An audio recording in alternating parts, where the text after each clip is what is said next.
آگے بہت بزی خاتون ہوں، آپ کی تیمارداری نہیں کروں گی۔ ایمن نے پکڑ کر اس فٹنس کی چلتی پھرتی دکان کو بیڈ روم کی طرف پکڑ کر روانہ کیا، پر وہ کچھ دور جا کر رکے اور پیچھے کو پلٹے۔ اسی پسینے کی خوشبو سے کبھی تمہیں عشق ہوا تھا، بھول گئی وہ وقت؟ نہایت دکھیارے انداز میں ماہی لنجم نے ظالم حسینہ کو یاد دلایا، جب ایمن نے آگے سے لاحول پڑے کانوں کو چھوا۔ جہاں تک مجھے یاد ہے وہ آپ کا پسینے میں گھلا اچھی کوالٹی کا کلون تھا، جسے میں آپ کی خوشبو سمجھتی رہی، اور اسی چکر میں آپ کے ہتھے لگ کر 3 بچوں کی ماں بن گئی۔ دھوکہ کیا تھا آپ نے مجھ معصوم کے ساتھ۔ ایمن نے بھی کوئی ادھار نہ رکھتے راج ہنس سی گردن اکڑا کر کوک کے لا کر کچھ میٹھا ٹیسٹ کروانے پر اسے پلیٹ لے کر اسے واپس بیچے شوہر نامدار کے بھرم چکنا چور کیے، جبکہ اس سے پہلے ماہی لنجم ایمن کے اس قدر تنگ کرنے پر ان کی طرف بڑھتے، وہ کچن میں واپس گھس گئی، جبکہ بیچارے ماہی لنجم پلٹ کر بمشکل باسل سے ٹکراتے بچے، جو سلم فٹ بلیک ٹراؤزر اور ویسی ہی فٹ جم سوٹ شرٹ کے ساتھ جاگرز پہنے کہیں دوڑنے یا ایکسرسائز کرنے کے موڈ میں تھا۔ آرام سے بابا، کیوں ٹکراتے پھر رہے ہیں؟ کچھ ہٹے کٹے کو تو کچھ نہ ہوگا، آپ کی کوئی ایک ہڈی افیکٹ ہو جائے گی۔ رکیں، یہ چہرے پر اتنے اداس تاثرات کیوں ہیں؟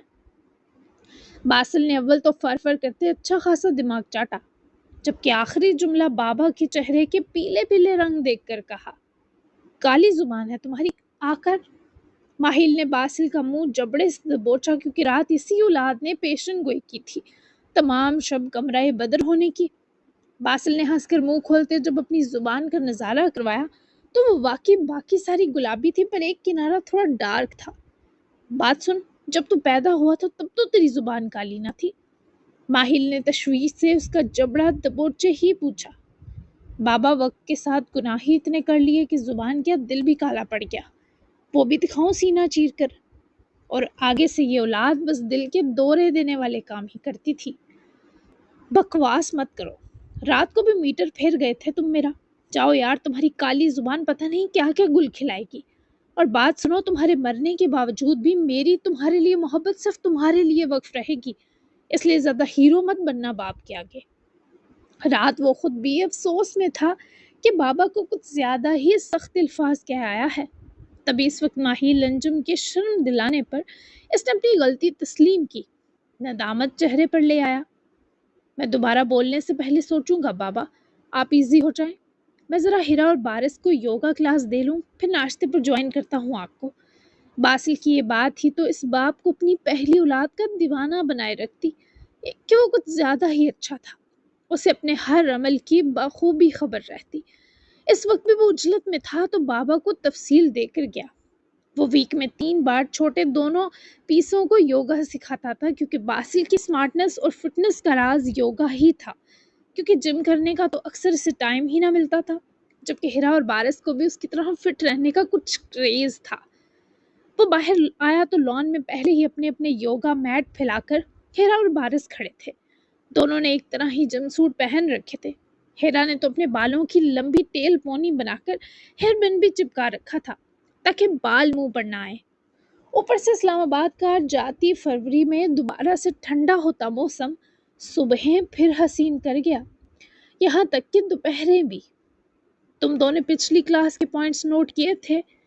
باسل کو عقب سے سوال کرتا دیکھے وہ دونوں ایفیشنٹ بنے پلٹے، جہاں ان کا ہینڈسم سا یوگا ٹیچر آ چکا تھا۔ یوگا کے ساتھ باسل زمبا ایکسپرٹ بھی تھا۔ جی بھائی، وہ باڈی کے extra dark energy release step مجھے یاد ہیں۔ ہیرا نے جلدی سے ہاتھ بلند کرے اپنے نمبر بڑھائے، جبکہ باسل نے مسکرا کر لاڈلی کی گال سہلائی اور بارش کی طرف متوجہ ہوا، جس نے تابے دار مسکراہٹ دی۔ مجھے بھی بریتھ ایکسرسائز کے سارے اسٹیپ یاد ہیں باسل بھائی، بارش نے بھی مسکرا کر جواب دیا، تو اس کا بھی باسل نے شاباشی کے سنگ کندھا تھپکا۔ گڈ، تو اب تم دونوں اچھے لرنرز بن چکے ہو تو تم دو آج یوگا کی مین کیز کے بارے سیکھو گے، کہ تھوڑا یاد رکھنے والا سٹیپ ہوگا۔ یوگا کی پہلی کی فرینڈلیس، لائنس، کائنڈنس، لونگ ہے، ٹھیک ہے۔ دوسری کی ہے کمپیشن، تیسری کی کو ہم خوشی کہیں گے، اور آخری ڈسریگریٹ۔ ڈسریگریڈ یا ایکوینیمیٹی، یہ سب چیز تم دونوں نے یاد رکھنی ہے۔ اگر تم دونوں دیکھو تو ہمیں یوگا سے یہ سب اچیو ہو سکتا ہے۔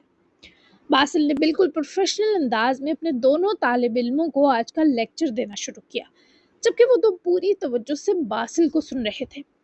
جبکہ وہیں اجر رات نہ جانے کب سوئی کہ ابھی 8 بجے تک اس کی آنکھ کھلی، وہ بھی اپنے اسٹڈی روم کے ہلتے پردوں کے پار سے اندر آتی صبح کی نرم روشنی کی کرنوں سے۔ آج بھی وہ کتابوں کے جھرمٹ میں سو رہی تھی۔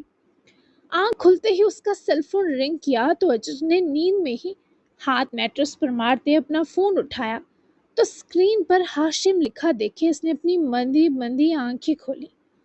سو رہی تھی تم؟ فون لگتے ہی کسی مردانہ شوخ آواز پر اجر نے نیند میں ہی اوہوں کرتے جواب دیا۔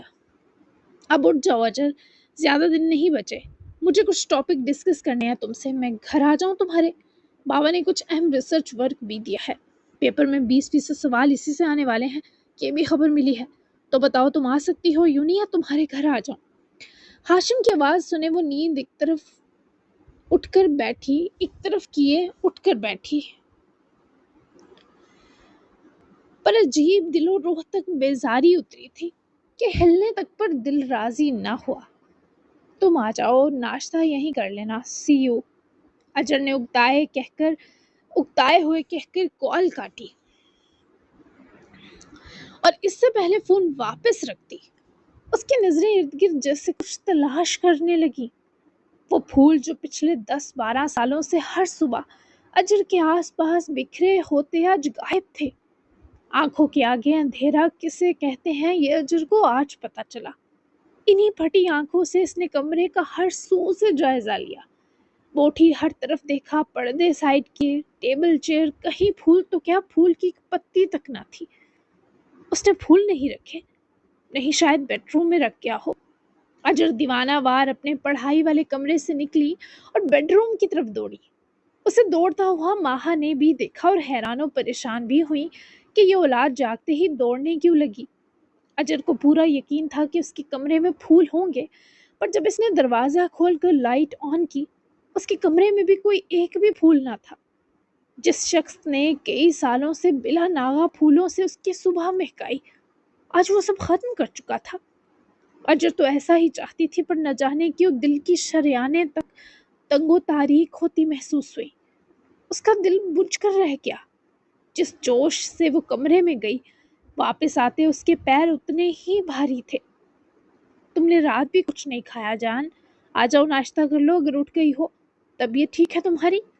رحمان ابھی ڈائننگ پر آئے نہیں تھے کیونکہ سب بارش کے آنے کے بعد ناشتہ کرنے والے تھے، مگر ماہا نے اجر کو دیکھتے پیار سے طبیعت و موڈ دونوں کے بارے پوچھا۔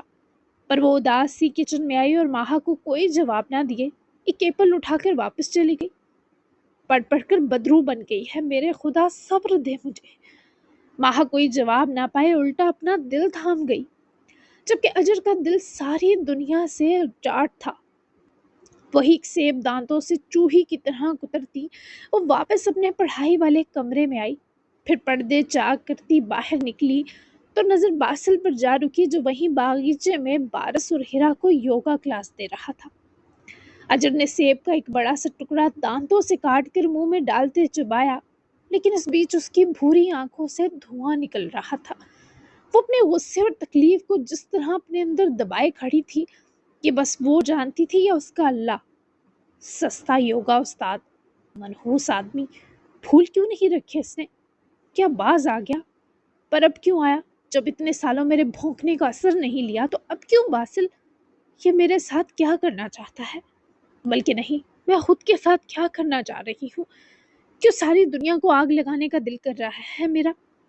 وہ سیب بیچارے کو کھا کم نوچ زیادہ رہی تھی، جبکہ یوگا کلاس بھی ختم ہو چکی تھی، اور باسل نے ہیرا کی فرمائش پر وہی لان سے گلاب کا پھول توڑ کر اس کے بالوں میں سجایا تو جواباً وہ خوشی سے پوز بنائے باسل سے چپکی سیلفیاں لے رہی تھی، اور بارس نے بھی اس بیچ اس شوہی کی ایک پکچر لی۔ بارس اور ہیرا کے اپنے اپنے گھر کی طرف جانے کی دیر تھی کہ وہ جو خود بھی واپس ماہل پیلس جانے کا سوچ رہا تھا، مڑتے مڑتے نظر اس لڑکی پر جا ٹھہرنے کے سبب واپس پلٹ کر رک گیا۔ وہ سیب کو پھر سے کاٹ کر بڑا سا ٹکڑا کھائے دیکھ ہونہار نظروں سے باسل کو دیکھ رہی تھی، تو وہ خود ہی ٹراؤزر کی جیبوں میں ہاتھ گھسائے خراما خراما چلتا ان سیڑھیوں کے پاس آ رکا، جس کے اوپروی کنارے پر وہ سر پھاڑ ہولیے میں کھڑی آنکھوں سے ہی پورے باسل کو نگل رہی تھی۔ باسل کو یاد نہیں پڑتا تھا کبھی یہ لڑکی سجی سوری ہو، نہ تو اس میں اچھے کپڑے پہننے کا شوق تھا، نہ اپنے اتنے خوبصورت فگر اور شکل کو نمایاں کرنے یا گروم کرنے کا۔ اوپر سے وہ جیسے ہونٹ چباتی تھی، یہ تو باسل کا الگ ہی پارا ہائی کرتا۔ اتنے خوبصورت اس کے بڑے بڑے گلابی ہونٹ اکثر کٹس کے ساتھ دکھائی دیتے، دل یہی کرتا ہے کھینچ کر لگائی جائے، پر وہ لڑکی تو باسل کے لیے جان سے قیمتی تھی، تبھی سب سہ جاتا تھا۔ تم نے پھول کیوں نہیں رکھے آج؟ ایپل کھانے سے رکتی وہ اسے ہاتھ میں کسی پتھر کی طرح دبوچے باسل سے مخاطب ہوئی۔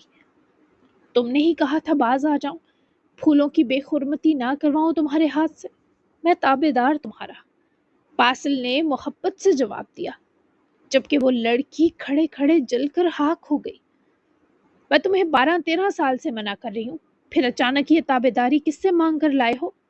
اجر کا غصہ اس کے اندر دبا ہوا تھا، بے حد تکلیف تھی اس وقت باسل ماہل کی پسندیدہ ان بھوری آنکھوں میں۔ کل تم نے ایک الگ جملہ کہا، پھولوں کی بے حرمتی۔ تم بھی تو میرا پھول ہو اور میں اس پھول کی مر کر بھی بے حرمتی نہیں کر سکتا، تو میں نے سوچا پھولوں کی بھی تو ایک آبرو ہے۔ میری جان، تمہارے سر 12-13 سال کتنے گنا چڑھا دیے کہ تمہیں ہر صبح ان پھولوں کو پھینکنا پڑتا تھا۔ بس اب سے ختم کر دی میں نے یہ رسم۔ اگر تم اجازت دو میں ان پھولوں والی اداؤں کے بدلے تمہارے یہ درد کرتے ہاتھ، غصے سے پھٹتی آنکھیں اور یہ شکنوں سے بھرا ماتھا چوم سکتا ہوں۔ باسل کے لہجے سے اب بھی صرف محبت ٹپک رہی تھی۔ اجر نے وہ آدھا کھایا سیب زور سے باسل کی طرف مارا جو اس نے اس سنکی آدمی کے سر کا نشانہ بنایا تھا، پر باسل نے ایک ہاتھ جیب سے بروقت نکالے ایسا کیچ کیا کہ منظر بھی اشش کر اٹھے۔ اپنی بکواس بند کرو، اجر ہلکی بل چلائی، پر جب باسل کو اسی کا کترا سیب کھاتے دیکھا تو سارا غصہ اور چڑ جھاگ بن گئے۔ میرا ناشتہ جتنا رومانٹک ہوگا سوچا نہیں تھا، تمہارا کھایا ہوا ہاف ایپل، پر سیریسلی اجر، کہ تم نے اتنے پیارے سرخ کندھاری سیب کو کس بربریت سے نوچا ہے؟ او ہاں، تم انسان کا حال نہیں چھوڑتی میری تلوار، یہ تو پھر بیچارہ ایک پھل ہے، مجھے سمجھنا چاہیے۔ باسل نے ایک بائٹ لیتے اس آڑے ترچھے انداز سے کترے سیب کو ہوا میں بلند کرے افسوس کیا، اور اس کے ہونٹوں پر اختتام تک جو شکوہ آیا، اجر سیڑھیاں اترتی ٹھیک اس کے سامنے آ رکی۔ میں تمہارا اس سے بھی برا حال کروں گی، اب جب پھولوں والی رسم ختم ہونے کے ساتھ تمہاری دیوانگی اور جنون بھی سمٹ گیا تو طلاق دے دو مجھے۔ اجر نے سیب سے دگنی بربریت تو اس تقاضے سے باسل پر ڈھائی۔ کس نے کہا میری دیوانگی اور جنون ختم ہو گیا؟ میں زندہ ہوں میرے سکون، میرے ہوتے ہی کم تک نہیں ہو سکتے، ختم ہونا تو دور کی بات ہے۔ اس کا ہاتھ پکڑے اور سیب واپس اجر کو تھمائے گھبرا کر بولا، جیسے اس کی غلط فہمی مٹانے کو مر رہا ہو، اگر میں یہ کہوں کہ مجھے شادی کرنی ہے کسی اور سے تو؟ اجر نے وہ سیب اٹھا کر پیچھے کو پھینکا جو باسل کی انسلٹ تھی، اوپر سے اس کا جان نکالتا تقاضا باسل کے رونگٹے کھڑے کر گیا۔ اپنے منہ سے دوبارہ یہ جملہ مت نکالنا۔ باسل نے اس کی ایک بازو پکڑی جبکہ دوسرا ہاتھ اس کے ہونٹوں پر رکھے سخت تکلیف میں مبتلا ہوتے تنبیہ کی، پر اجر کسی رحم کے موڈ میں نہ تھی، اس کا ہاتھ جھٹک کر اپنے ہونٹوں سے دور کیا۔ میرے منہ کو بند کر دو گے پر میرے دل کو کیسے کرو گے؟ میری لائف میں ایک لڑکا ہے جو مجھے پسند بھی ہے، میں اس سے شادی کرنا چاہتی ہوں، اس لیے ہمارے بیچ کا کمزور تعلق ختم ہونا ضروری ہے۔ اول تو میں اس اپنے بچپن کے نکاح کو نہیں مانتی، لیکن کیا کروں، رسم و رواج کا احترام مجھ پر فرض ہے، اس لیے مجھے ڈائیورس دو تاکہ میں جی سکوں۔ محبت پا لینے کا نام تو نہیں، کہ بھی تمہاری محبت ہوگی نا کہ تم مجھے اپنی قید سے رہا کرو، میری خوشی میں خوش رہو۔ وہ بنا اس بات کا احساس کرے کہ باسل کی سانسیں گھوٹ رہی ہے بولتی جا رہی تھی۔ باسل نے اپنے ہاتھوں کو مٹھیوں کی صورت کس لیا، وہ سیاہ آنکھیں اندر کا درد بیان کرنے سے قاصر ہو گئی۔ وہ آدمی تمہیں جلے ہوئے کئی ٹکڑوں میں بھی اچھا لگے گا میرا سکون۔ وہ یوں بولا جیسے اس کی آواز میں طوفان ہلکور رہا ہے۔ وہ جو ظالم بنی تھی اس کے اندر سنسنی اترنے لگی۔ اس نے باسل کے سوال کو کچھ دیر لگائے سمجھا۔ کیا بکواس ہے یہ؟ اجر نے تیش میں آتے کہا، جس پر وہ کچھ نہ بولا، بس مسکرا دیا، جبکہ اجر کی ٹانگیں اس وقت کپ کپا کر رہ گئی تھی۔ اسی لمحے سیال حویلی کے مین ڈور سے ایک لیپ ٹاپ بیگ کے ہمراہ داخل ہوتے اس لڑکے کو دیکھے۔ دونوں نے ایک دوسرے کو دیکھا۔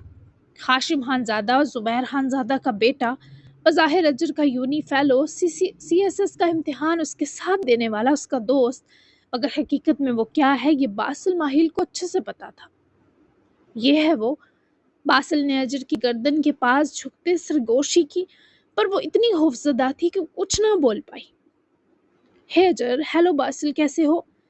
وہ جواب نہ دے پائی کہ ابھی ہاشم ان دو تک آ پہنچا، خوش آمدی مسکراہٹ ہونٹوں پر سجائے ہوئے۔ اجر سے تو مروت میں بھی اس کے ساتھ مسکرایا نہ گیا۔ بہت اچھا ہوں میں ہاشم خانزادہ، تم بتاؤ یہاں کیسے صبح صبح؟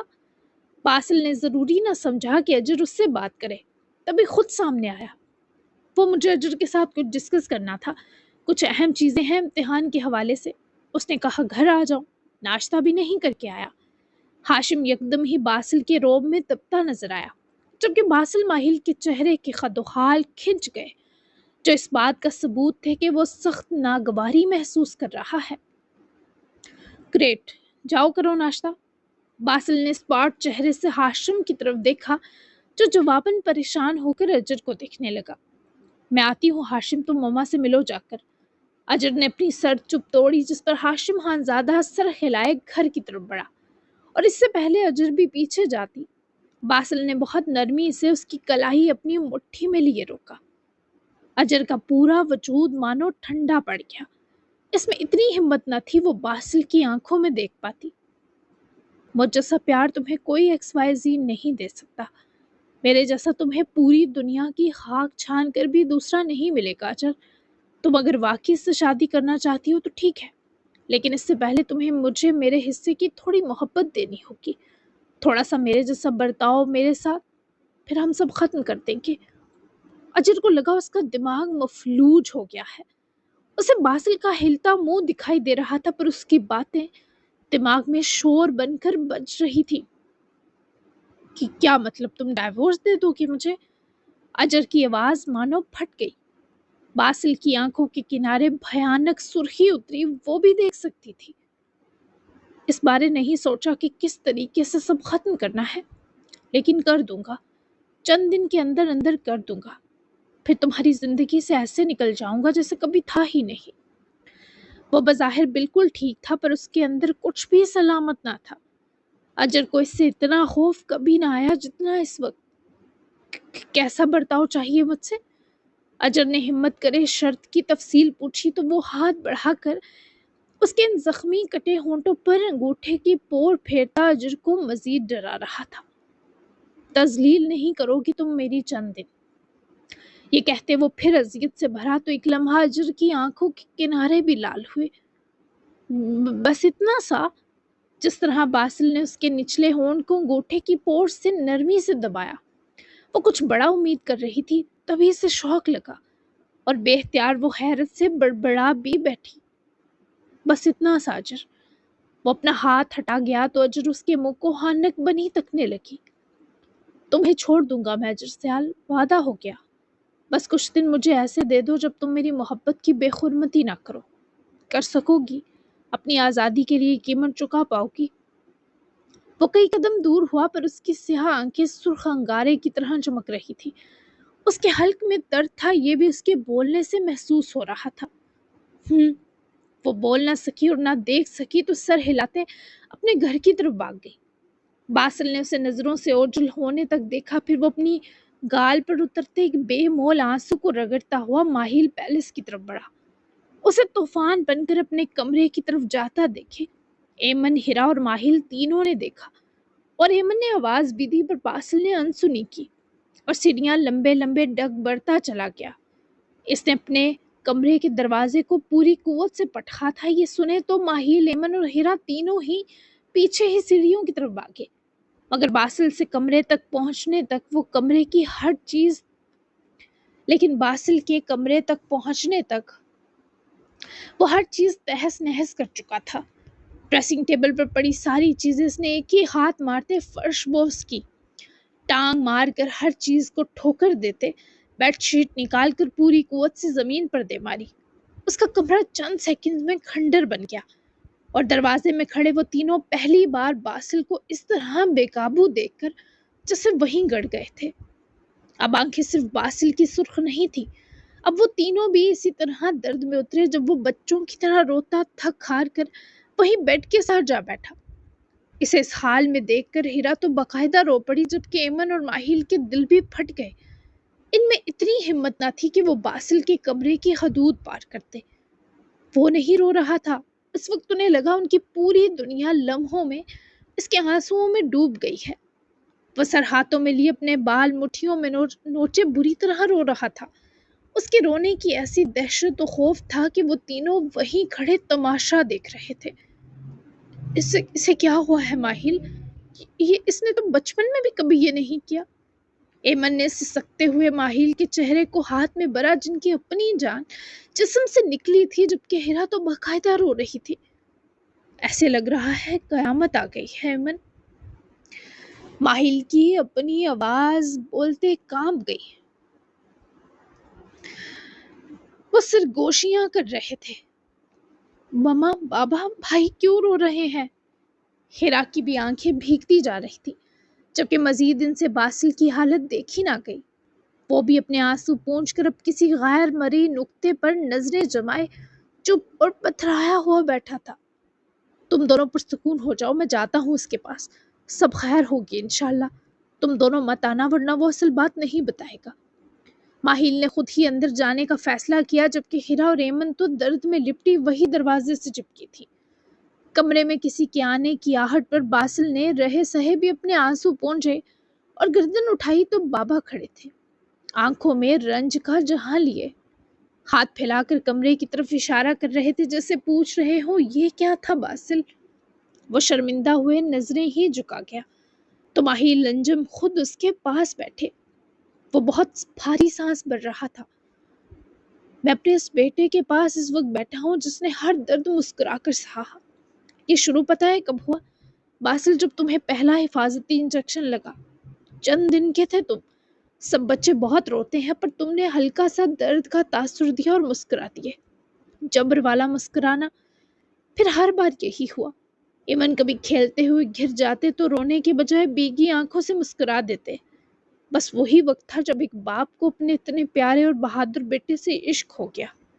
تم سب کو شکایت ہے میں تم سے سب سے زیادہ پیار کیوں کرتا ہوں، تو وجہ تمہارا یہ صابر دل ہے جو بنا بنایا تمہارے ساتھ اس دنیا میں آیا تھا۔ وہ شخص یہ بتاتے اب دیدہ ہوا پر آفرین تھا باسل ماہیل، جو جواباً اب بھی مسکرایا، لیکن وہی درد میں ڈوبی کھا جاتی مسکراہٹ۔ یہ سننے میں کتنا پینفل ہے بابا۔ اس نے بابا کی طرف دیکھے وہی مسکراہٹ لیے شکایت کی۔ ہیرا اور ایمن کی آنکھیں بھی تڑپ سے بھری تھی۔ اس سے کم نہ کہ تم اتنے بڑے ہو کر روئے، تم تو رونے کے مقام پر بھی نہیں روئے، تو پھر آج کیا ہوا؟ میرا محبوب بیٹا ایسے بچوں کی طرح روتا ہوا میں نے دیکھا ہے تو میرے صبر و حوصلے کو داد دو برخوردار۔ اب شرافت سے بتا دو کس نے تمہیں اس درجہ تکلیف دی؟ میں اسے زندہ زمین میں گاڑ کر نہ آیا تو میرا نام ماہیل انجم نہیں۔ وہ اس وقت کچھ بھی سمجھ نہ پایا، لیکن اتنا ضرور جانتا تھا کہ وہ رونے کا سبب نہیں بتا سکتا۔ وہ آج بھی مجبور ہے، بس اس نے ایک رحم طلب نظر بابا پر ڈالی تھی۔ کسی نے کچھ نہیں کہا مجھے، میں رونے کا یوگا کر رہا تھا۔ باسل کے جواب نے جیسے ان سب کا پارا ایک ساتھ ہائی کیا۔ ہے رونے کا یوگا؟ یہ لافنگ یوگا تو سنا تھا، داڑے مار مار کر پیٹنے کا نہیں۔ ادھر دیکھ، عشق کیسا بھی ہو بہت پوزیسو ہوتا ہے بچے۔ میں تمہارے لیے بہت ٹچی ہوں تو باپ کو فلم کروانا بند کر باسل۔ وہ بابا کے آگے کہاں چھپ سکتا تھا؟ ان کے اصرار پر باسل کی جھوٹی مسکراہٹ اس کا ساتھ چھوڑنے لگی۔ پہلے پرومس کریں اسے کچھ نہیں کہیں گے، وہ میرا سکون ہے بابا۔ باسل کی درد میں لپٹی تمہید پر ان تینوں کی آنکھیں بس اجر کے لیے غصے سے بھرتی نظر آئیں۔ اجر، اس نے ایسا کیا کہہ دیا جو تمہیں اتنی تکلیف دے گیا؟ زہر تو وہ ہمیشہ سے اگلتی آ رہی ہے۔ ماہیل نے آج اجر کو بالکل ڈیفینڈ نہ کیا۔ اس کی نفرت جیت گئی ہے بابا، میں مزید اسے اپنی زندگی میں قید نہیں رکھ سکتا۔ وہ ہر طرح کی تکلیف دیتی رہی، میں برداشت کرتا رہا، لیکن آج اس نے کہا وہ کسی اور سے شادی کرنا چاہتی ہے۔ نفرت کی بھی تو حد ہوتی ہے۔ وہ جانتی ہے میں اس سے کتنا پیار کرتا ہوں، تب بھی اس نے ایسی بات کی۔ اس کی نفرت میرے اندر رچی بسی ہے، پر یہ مجھ سے برداشت نہیں ہوگا۔ اس نے کہا ہے اسے چھوڑ دو، میں فیصلہ کرنا چاہتا ہوں۔ باسل نے تھک ہار کر سب بتا دیا، جبکہ ہیرا کا بازو جھٹکے ایمن وہاں سے جیسے گئی۔ لگ رہا تھا آج اجر کا خاتمہ کرائیں گی، جبکہ ماہی انجم نے دکھ سے باسل کو دیکھا۔ ہیرا بھی ماما کے پیچھے ہی دوڑی، کیونکہ ایمن غصے کی بہت بری تھی۔ اسے نہیں چھوڑو گے تم، پہلے تو اسے اپنی بیٹی سمجھا تھا، اب کوئی نرمی نہیں۔ تم اسے کبھی بھی ڈائیورس نہیں دو گے، بھلے وہ مر جائے، سنا تم نے؟ ماہیل کے غسیل حکم پر باسل نے نفی کرتے بابا کو دیکھا۔ میں کرتا ہوں رحمان سے بات، ہر چیز کی حد ہوتی ہے۔ بہت چھوٹ دے دی ہم نے اس لڑکی کو، بے شرم، تمہارے نکاح میں ہو کر وہ کیسے کہہ سکتی ہے ایسا؟ اس کے مزاج زمین پر مجھے خود لانے پڑیں گے۔ دوبارہ اگر تم اس طرح روئے تو میرا مرا منہ دیکھو گے باسل۔ ماہیل نے سختی سے باسل کو حکم دیا اور اٹھ کھڑے ہوتے کمرے سے نکلنے لگے۔ جب باسل بھی پیچھے آیا، پر وہ اس کے کمرے کا روم اس کے منہ پر لاک کرے کی نکال کر مٹھی میں دبا گئے۔ بابا اوپن دا ڈور۔ باسل نے دروازے پر پوری قوت سے ہاتھ مارے، پر ماہیل انجم وہاں سے سیدھے سیال حویلی پہنچے، جہاں ایمن اور ہیرا پہلے ہی پہنچی تھی۔ ہاشم تو گرما گرمی دیکھ کر اجازت لیے پہلے ہی نکل گیا، ورنہ ویسے بھی ماہیل آج اسے کسی دیوار میں چنوا دیتے۔ جب تک وہ حویلی پہنچے، اجر کو کٹہرے میں لیے سب جمع تھے۔ ایمن پہلے ہی جا کر سب کو باسل کی تکلیف بتا کر مجرم ٹھہرا چکی تھی، اور اب ان کی غصے اور اذیت سے بھری آنکھیں اجر پر تھیں۔ چاہتی کیا ہو تم اجر؟ ہاں، مارنا چاہتی ہو؟ تمہاری نفرت ایک دن اسے سچ تک لے جائے گی، اور وہ سچ جان کر ایک بار پھر باسل خود کو مار ڈالے گا۔ ہم سب جانتے ہیں تمہارے سمیت کے عمار کی موت ایک حادثہ تھی۔ بہت مشکل سے ہم نے اسے اس خود اذیتی سے نکالے، اس کے دماغ سے وہ حادثہ نکالا تھا، لیکن تمہاری یہ نفرت اسے اسی نہج پر لا کھڑا کرے گی۔ ایمن نے بہت بے بس ہو کر یہ سارے سچ واپس زبان پر لائے تھے، اور اس سب سے آج ہیرا اور بارس بھی واقف ہو گئے کہ آخر اجر کے اندر باسل کے لیے اتنی نفرت آئی کہاں سے۔ آپ سب نے مجھ سے یہ حق چھینا کہ میں اسے بندوق سے مارتی یا طلاق لیتی۔ وہ حادثہ نہیں تھا، اس کی گواہ ہوں میں۔ بندوق سے نہ صحیح، میں باسل ماہیل کو اپنی نفرت سے مار دوں گی، قسم کھاتی ہوں۔ سب اہل خانہ کے عذاب پر بجلی گرائے وہ للکار کر سب کو چیلنج کر رہی تھی۔ سب دم خود رہ گئے، اسے کوئی احساس کیا اب بھی نہ تھا؟ وہ تمہاری نفرت سے ویسے ہی مر گیا ہے۔ مجھے لگتا ہے اب ہمیں اس سے سچ چھپانے کی ضرورت بھی ہے بھی نہیں، لیکن اجر اگر اس نے ثابت کر دیا اب کہ وہ مجرم نہیں ہے، پھر تمہارے پاس کیا رہ جائے گا بچے؟ ماہیل انجم بھی میدان میں اترے۔ سب کے چہروں پر اس وقت زردی کھنڈی تھی۔ میرے سامنے اس نے بھائی کو پہاڑ سے دھکا دیا تھا، پھر وہ کیا ثابت کرے گا؟ ہاں، وہ بھی دگنا اونچا چلائی، یہاں تک کہ رحمان آگے بڑھ کر اجر کے منہ پر ایک تھپڑ مار دیتے، پر ماہیل انجم نے رحمان کا ہاتھ روکا۔ کچھ بھی ہو جائے، یہ لڑکی ان کے بچے کا سکون جو تھی۔ ہر آنکھوں دیکھی چیز ٹھیک نہیں ہوتی، وقت تم سب کو بتا دے گا اس نے کیا کیا اور کیا نہیں۔ وہ میرے بیٹے عمار سیال کا قاتل نہیں ہے، یہ سب کان کھول کر سن لو۔ تم میرے ہاتھوں اس سے پہلے مر جاؤ گی اجر، خدا کے لیے بس کر دو۔ اگر تم نے دوبارہ باسل کو کوئی تکلیف دی تو میں سمجھوں گا میری ایک اور اولاد مر گئی ہے۔ رحمان سیال بھی آج بہت دل برداشتہ تھے، جبکہ اجر ان کے منہ کی طرف دیکھنے لگی، یعنی بابا بھی اس کے حق میں نہ رہے، اور ایون ماہا اور بارس ہیرا سب سے ناراضگی سے دیکھ رہے تھے۔ باسل نے اس سے سب کو چھین لیا تھا۔ یہ سوچ کر اجر کی آنکھیں بھی بھیگی، لیکن اب مزید وہ کچھ کہنا نہیں چاہتی تھی۔ ٹھیک ہے بابا، پھر آپ سمجھ لیں آپ کی دوسری اولاد بھی مر گئی، کیونکہ ایک قاتل کے ہاتھ تو آپ مجھے سالوں پہلے تھما چکے ہیں۔ کسی کو میری بات کا یقین نہیں تو نہ صحیح، لیکن میں جیتے جی اسے سکھ کا کوئی لمحہ نہیں دوں گی۔ اگر یہ آپ سب کی ضد ہے تو میری بھی ضد ہے۔ اپنے آنسو رگڑے وہ سب پر سختہ طاری کیے وہاں سے واک آؤٹ کر گئی، جبکہ اس نے آتشم کو جو کہا اب اس پر بالکل کوئی پچھتاوا نہ تھا۔ جب تک باسل کمرے کا لاک توڑ کر وہاں پہنچا، قیامت آ کر گزر چکی تھی۔ سبھی سر ہاتھوں میں گرائے سوگوار بیٹھے تھے۔ یہاں کیا ہوا ہے؟ باسل کی آواز پر سبھی ماتم چھوڑے اس کی طرف دیکھنے لگے، جو بالکل مرجھایا ہوا تھا، لیکن فی الحال کسی کے پاس کچھ کہنے کو نہ تھا۔ کچھ نہیں ہوا، گھر چلو، چلو تم دو بھی۔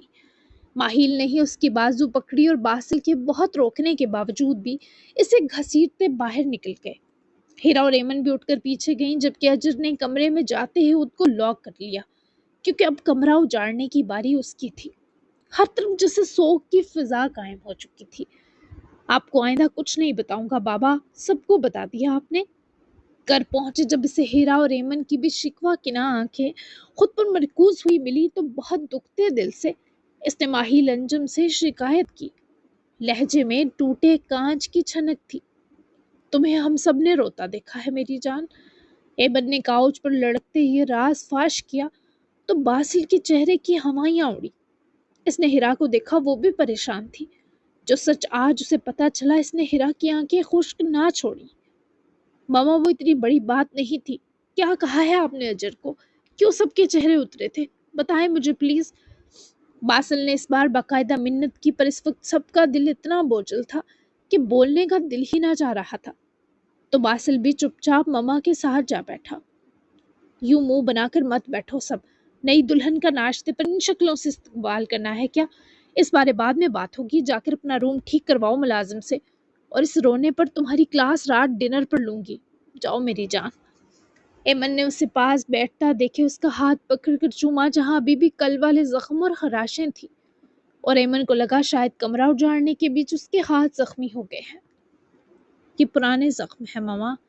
باسل نے ان کی پریشانی دیکھتے ندامت سے سر جھکائے صفائی دی، اور اب اسے کل کی تفصیل دینی پڑتی، لیکن آفرین تھی ایمن جو بھی باسل کو مزید درد نہ پہنچا سکی۔ ماں جو تھی، ہیرا بھی بے حد اداس تھی، اور ماہیل کی تو آنکھیں تک سوجی ہوئی لگ رہی تھی۔ تم اپنے ساتھ کتنا برا کرتے ہو اور کرتے جا رہے ہو۔ کاش تمہیں اس کا احساس بر وقت ہو جائے۔ میرے روم میں جا کر تھوڑی دیر ریسٹ کرو، تب تک میں تھوڑا تمہارا روم کلین کرواتی ہوں۔ تم نے سنا نا، تم اپنے بابا کو ہیرا اور اورحان سے زیادہ پیارے کیوں ہو؟ تو اپنا خیال رکھا کرو، دفع کرو ہر درد دیتی سوچ کو۔ جاؤ میرے دل کا ٹکڑا۔ ایمن نے اس کے چہرے کو چھوتے پیار اور محبت کے باوجود شدید درد میں مبتلا ہو کر اسے واسطے دیے تو وہ ابھی بھی نادم سا اٹھ کھڑا ہوا۔ وہ تینوں ہی اسے ایسے دیکھ رہے تھے جیسے وہ ان سب کی قیمتی دولت ہو۔ میں نے ڈور لاک بھی توڑ دیا ہے اپنے روم کا، وہ بھی ٹھیک کروا دیں۔ ریسٹ کا ٹائم نہیں، مجھے کام پر پہنچنا ہے۔ میں شام میں ملتا ہوں آپ سب سے۔ ریڈی ہو کر نکلتا ہوں۔ اسی اداس چہرے سمیت وہ ان تینوں کو دیکھتا اپنے کمرے کی طرف ہی جانے کو سیڑھیوں کی طرف بڑھا تو ان تینوں کو مزید اداس کر گیا۔ جبکہ اپنے کمرے میں پہنچ کر باسل نے فون نکالتے اجر کو کال کی تھی۔ جس طرح وہ کمرے کا خلیہ بگاڑ چکی تھی، لگ نہیں رہا تھا کال پک کرے گی، اور ایسا ہی ہوا۔ فسادی انسان، تم مرو گے تو ہی سکون آئے گا۔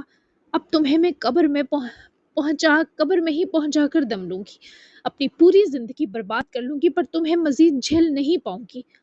اجر نے اس کی کال آتی دیکھے اپنا فون اٹھایا اور اسے پوری قوت سے دیوار پر دے مارا۔ فون کئی ٹکڑوں میں بٹ کر فرش پر گرا، اور اجر بھی اپنے بالوں کو جکڑے وہی دروازے میں بیٹھتی چلی گئی، گہرے گہرے سانس لے کر اپنے آپ کو پرسکون کرنے کی ناکام کوشش کر رہی تھی۔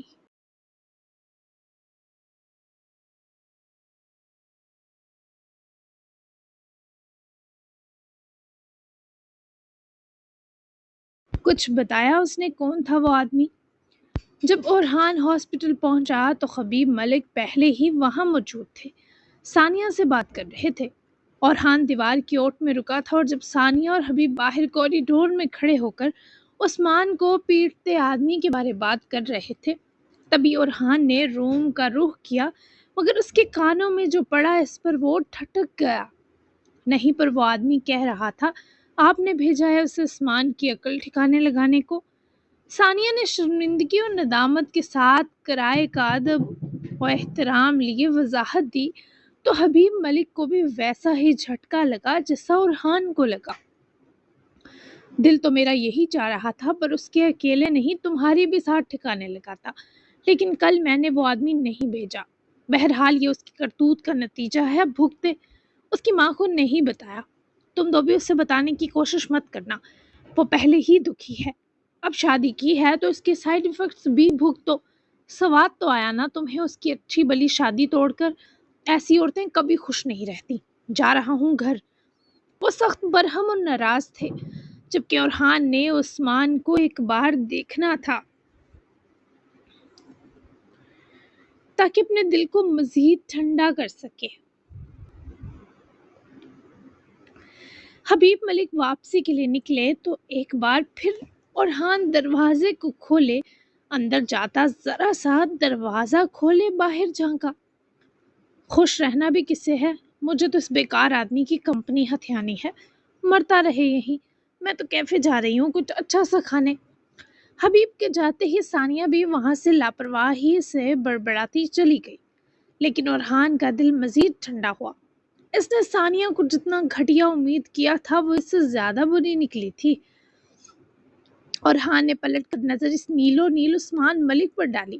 وہ بالکل بے سود پڑا تھا، زیادہ اندرونی چوٹیں تھیں جس سبب وہ ہلنے تک سے قاصر تھا۔ ابھی تو یہ شروعات ہے عثمان، بہتان کی سزائیں اللہ ہماری سوچ سے بھی سخت دیتا ہے۔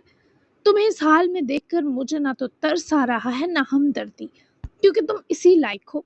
جس نے بھی تمہارے ساتھ یہ کیا ہے وہ میرے حصے کا سارا غصہ تم پر اتار چکا ہے۔ اسے ڈھونڈ لوں گا، پر تمہاری یہ حالت مجھے بے حد سکون دے رہی ہے۔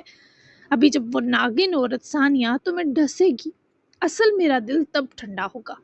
افسوس عثمان، وہ اسے بے سود پائے ہی بولا۔ مزید دل نہ چاہا رکے تو کمرے سے نکل گیا، لیکن دل بے چین بھی تھا اور اداس بھی۔ جو بھی ہو وہ بچپن کے دوست تھے، اور وقت نے ایسا بے رحم پلٹا کھایا کہ دل کی اداسی فطری تھی۔ وہ جم جا کر چینج کرے اسی حلیے میں واپس لوٹا تو 9:15 بج چکے تھے۔ سب ناشتے پر بس اسی کے منتظر تھے۔ اورحان کو گھر میں داخل ہوتے ہی عجیب سی اداسی محسوس ہوئی تو وہ پانی پینے کی غرض سے کچن میں ہی چلا آیا۔ آپ سب نے ناشتہ کر لیا ماما؟ اورحان کی آواز پر ایمن پلٹی اور اپنی اس درمیانی جان کو دیکھے حفیظ سا مسکرائی۔ نہیں، باسل چلا گیا ہے اپنے کام پر، باقی ہم سب تمہارا ہی ویٹ کر رہے تھے۔ میرال کو لے آؤ باہر، پھر مل کر ناشتہ کرتے ہیں۔ ایمن نے اس کی گال سہلاتے پیار سے تاکیدن کہا، پر وہ ماما کی آنکھیں کچھ اداس سی محسوس کر چکا تھا۔ آپ پریشان کیوں ہیں؟ کیا مجھے لگ رہا ہے؟ میں جب صبح مسجد کے لیے گیا تھا تو بابا لاؤنج میں سوئے ہوئے تھے، آپ نے انہیں سچ میں روم سے نکال دیا تھا؟ ایمن کی خوش قسمتی تھی کہ ان کے تینوں بچے حساسیت میں ڈگری یافتہ تھے۔ ماں کی آنکھیں پڑھنے میں ماہر، انہوں نے کل میرے بچے کو بہت تنگ کیا، سزا بنتی تھی۔ میرے لیے میرے تینوں بچے میرے وجود کا حصہ ہیں، کسی ایک کی بھی تکلیف کم زیادہ نہیں ہوتی۔ بہت کلاس لی ہے میں نے ماہل کی، تمہیں اریٹیٹ نہیں کریں گے، پر تم بھی اپنا مزاج بدلو۔ دعا ہے جسے مہر فاطمہ نے کچھ وقت کے لیے ہمیں اورحان ماہل کا بیسٹ ورژن لوٹانے کی کوشش کی تھی، میرال اس کوشش میں پوری کامیاب ہو۔ اپنے آس پاس کے ان لوگوں کو خود پر حق دینا سیکھو میرے بچے، جو تم سے بے لوث پیار کرتے ہیں۔ اس بار ایمن نے اس کے چہرے کو ہاتھوں میں بھرا۔ اورحان نے آگے جھکتے ایمن کا سر چوما، کیونکہ ان کی ماں محبت کی دیوی تھی جس کے لیے تینوں بچوں کا پیار ہمیشہ بہت زیادہ رہتا۔ آپ کی باتیں آپ کی طرح پیاری ہیں، لیکن میرا مزاج ایسا ہی ہے ماما، جو چیز پسند نہیں وہ کبھی قبول نہیں ہو سکتی۔ رہی بات میرال کی، مصطفیٰ کو ماں مل جائے یہی کافی ہے، اپنے لیے مجھے کسی سے کچھ نہیں چاہیے۔ اورحان کے بجھے لہجے پر ایمن بھی مانو بدھ سی گئی۔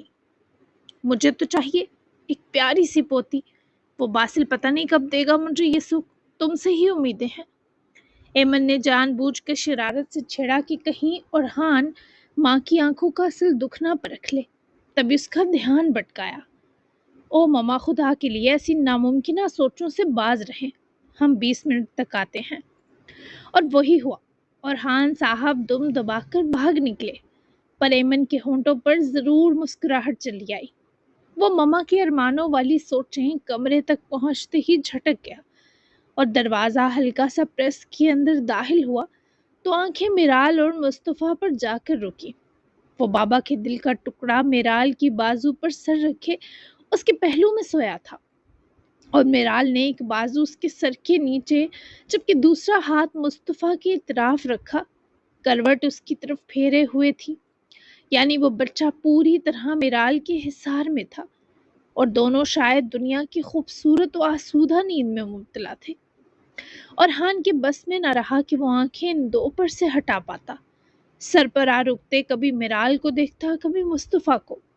اس نے مصطفیٰ کو کبھی اتنی دیر تک سوتا نہ دیکھا تھا، اکثر جب وہ واپس آتا تو مصطفیٰ کو یا ہیرا لے جاتی یا ماما، لیکن آج وہ رات میں بھی بس ایک بار جاگا، وہ بھی بھوک لگنے پر، اور ابھی بھی گدے گھوڑے بیچ کر سو رہا تھا۔ آپ اس کی ماں بن کر اور خوبصورت لگ رہی ہیں میرال، ہر وہ شخص جو میرے بچے سے بے لوث محبت کرے مجھے بہت عزیز ہو جاتا ہے، لیکن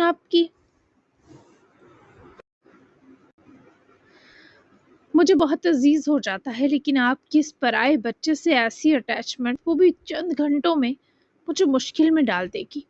ایسا نہ ہو جب ہم دو کو آپ کی عادت ہو جائے آپ چلی جائیں۔ اس نے اپنی ماں کو کبھی مس نہیں کیا تھا کیونکہ اسے پتہ ہی نہیں ماں کیسی ہوتی ہے، لیکن اگر آپ کے وجود کی حرارت نے اسے ممتا کا احساس دلا دیا پھر یہ آپ کی جدائی کبھی برداشت نہیں کر سکے گا، اور میں بھی اسے سنبھال نہیں سکوں گا۔ ایک بار کہہ دیں آپ ہمیں چھوڑ کر نہیں جائیں گی۔ اور سر پر رکا یہ سب سوچ رہا تھا اور کب وہ خود پر جمی نظروں کی آنچ محسوس کیے آنکھیں کھل گئی اور ہان کو خبر ہی نہ ہوئی۔ جی جناب، تو آج بہت لانگ ایپیسوڈ دی ہے، میں تھک ہار چکی ہوں، تو آج کی ایپیسوڈ کیسی لگی ضرور بتائیے گا۔ کل کی ایپیسوڈ یہیں سے سٹارٹ ہوگی اور کل دھماکہ ہے، آتشم اور باسل ان دونوں کے الگ الگ روپ دیکھنے والے ہیں آپ۔ بہت دھماکہ ایپیسوڈ ہے۔